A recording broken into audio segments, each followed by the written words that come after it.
شارع إسلام باشا، ومكتبة إسلام باشا اللي بقت مجلس المدينة دلوقتي. ومسجد السيدة حورية. إيه علاقته بإسلام باشا؟ الضريح ده عريق منذ قديم الأزل، إيه علاقته بإسلام باشا؟ وقصر إسلام باشا، عزبة إسلام باشا. مين هو إسلام باشا؟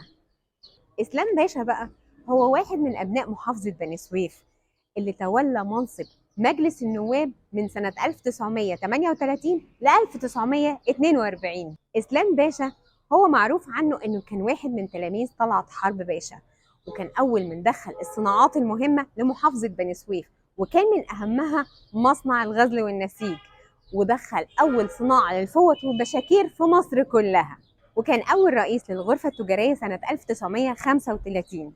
ده غير إن كان ليه دور مهم جدا في الصالونات الأدبية، كان بيحرص جدا على حضور الصالونات الأدبية دي لأنه كان ليه دور كبير جدا في الأدب وكتابة الروايات، وكان بيعشق حاجة اسمها شعر.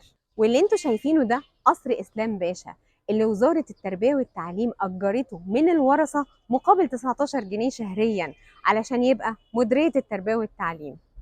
إسلام باشا أوقف مساحة من الفدادين علشان يبني عليها المسجد اللي ملحق لضريح السيدة حورية.